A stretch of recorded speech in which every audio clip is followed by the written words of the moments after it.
Hello प्यारे बच्चों, आज हम आपकी विज्ञान विषय की वर्कशीट नंबर 49 करने जा रहे हैं, जो कि कक्षा 9th की है और 29/10/2020 की आई है ये वर्कशीट। और इसका पाठ का नाम है ऊतक, जटिल स्थायी ऊतक फ्लोएम। इससे पहले की वर्कशीट में बच्चों हमने याद होगा आपको, जटिल स्थायी ऊतक में जाइलम के बारे में पढ़ा था। जाइलम जो जल का संवहन प्लांट्स में करते हैं। और आज इस प्रक्रम को बढ़ाते हुए हम फ्लोएम की ओर पढ़ते हैं। तो आज हम फ्लोएम के बारे में जानेंगे। तो चलिए वर्कशीट स्टार्ट करते हैं। जिज्ञासा दीदी, पौधों में भोजन का संवहन किस प्रकार होता है? ज्ञान, जैसा कि हमने जाना, पादपों में जड़ों द्वारा मिट्टी से जल और खनिज लवणों का संवहन का कार्य जटिल स्थायी ऊतक जाइलम के द्वारा संभव होता है। उसी प्रकार पत्तियों में बने भोजन को पादपों के विभिन्न हिस्सों में पहुंचाने का कार्य दूसरे जटिल स्थायी ऊतक फ्लोएम द्वारा होता है, जिसे भोजन का स्थानांतरण कहते हैं, ना कि भोजन का संवहन। फ्लोएम संरचना। फ्लोएम ऊतक चार प्रकार की कोशिकाओं से मिलकर बना होता है।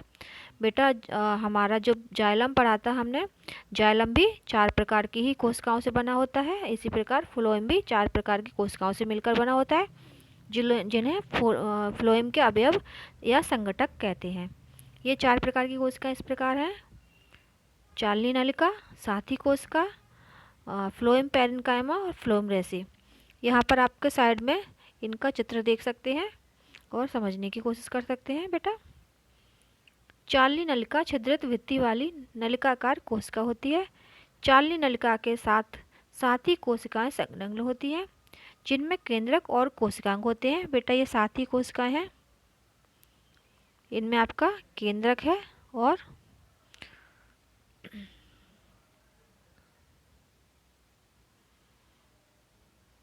कोशिकांग होते हैं। फ्लोएम को छोड़कर, फ्लोएम रेसे को छोड़कर फ्लोएम की अन्य सभी कोशिकाएं जीवित होती हैं। इसका मतलब ये है बेटा कि फ्लोएम रेसे जो होते हैं मृत होते हैं और ये सभी चालनी कोशिकाएं और फ्लोएम ये जीवित कोशिकाएं होती हैं। कार्य: फ्लोएम पत्तियों से भोजन को पौधों के विभिन्न भागों तक पहुंचाता है, जिसे भोजन का स्थानांतरण कहते हैं। फ्लोएम ऊतक जाइलम के असमान पदार्थों को कोशिकाओं में दोनों दिशाओं में गति करा सकता है। मतलब जब जाइलम होता है, जो जाइलम होता था हमारा, जो पानी को या खनिज लवणों को जड़ों से ऊपर की ओर पहुंचाता है, इसके विपरीत फ्लोएम जो ऊतक होता है, जो पदार्थों का दोनों दिशाओं में, यानी कि ऊपर से नीचे की तरफ या नीचे से ऊपर की तरफ गति करा सकता है। बेटा चलिए आज के क्वेश्चन आंसर की ओर तरफ बढ़ते हैं। पहला क्वेश्चन है, फ्लोएम ऊतकों के संघटकों के नाम लिखिए। तो हमने पढ़ा था संघटक 4 प्रकार के होते हैं। बेटा फ्लोएम के संघटक: चालनी नलिका पहला, साथी कोशिकाएं दूसरा, फ्लोएम पैरेन्काइमा तीसरा संघटक और फ्लोएम रेसे चौथा। ठीक है, इस प्रकार ये जो फ्लोएम होता है ऊतक, ये 4 प्रकार की कोशिकाओं से मिलकर बना होता है। सेकंड क्वेश्चन है, जाइलम तथा फ्लोएम में अंतर लिखिए। बेटा जाइलम और फ्लोएम में ये मेन अंतर है कि जाइलम जो होता है, जो जल का और आपका जो खनिज लवण होते हैं उनका संवहन करता है। जल और खनिज लवण का संवहन कौन करता है? बेटा जाइलम। और दूसरी ओर जो आपका फ्लोएम होता है, पौधों में भोजन का स्थानांतरण करता है। भोजन का स्थानांतरण,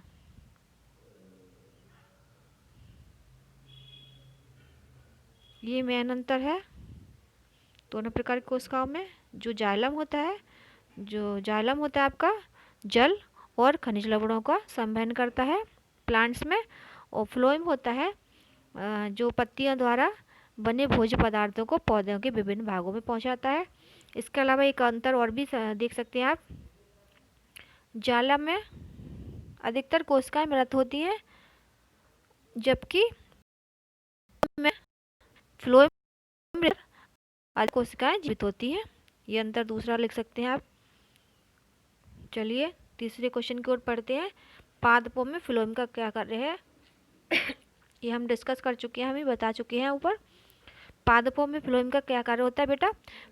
जो फ्लोएम कोशिकाएं होती हैं, जो फ्लोएम ऊतक होते हैं, वो पादपों में पत्तियों द्वारा बने भोज्य पदार्थों का स्थानांतरण जो पौधे के अन्य भागों में करते हैं।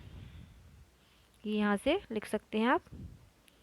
फ्लोएम पत्तियों से बने भोज्य पदार्थों को विभिन्न भागों तक पहुँचाता है, जिसे भोजन का स्थानांतरण कहते हैं। ठीक है बेटा, चलिए अगला क्वेश्चन होता है, पादपों में भोजन का स्थानांतरण क्यों जरूरी है, समझाइए। तो बेटा जिसको इस प्रकार समझ सकते हो, जिस प्रकार हमारे लिए भोजन जरूरी है, तो पादपों में भोजन का स्थानांतरण क्यों जरूरी है? क्योंकि पादपों को विभिन्न कार्यों के लिए ऊर्जा की आवश्यकता पड़ती है। जिस प्रकार हमें विभिन्न जैव क्रियाओं को संपन्न करने के लिए ऊर्जा की आवश्यकता पड़ती है। ऊर्जा कहाँ से मिलती है बेटा?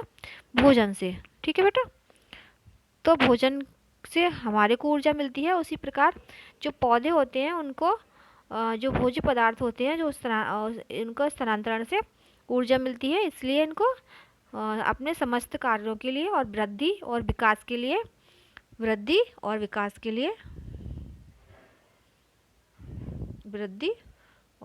के लिए जरूरी होता है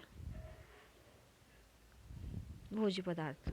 ठीक है, आज का लास्ट क्वेश्चन है, फ्लोएम ऊतक को जटिल स्थायी ऊतक क्यों कहते हैं?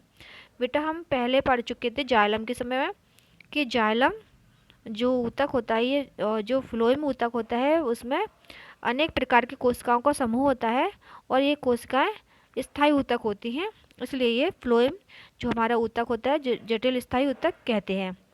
कहने का मतलब ये है कि फ्लोएम में एक से अधिक प्रकार की कोशिकाओं का समूह पाया जाता है, इस कारण इसे जटिल स्थायी ऊतक कहते हैं। उम्मीद है बेटा आज की वर्कशीट आपको समझ में आ गई होगी। अगर आप वर्कशीट आपकी समझ में आती है और आपके लिए जो वीडियो को लाइक करिए और चैनल को सब्सक्राइब कर दीजिए बेटा।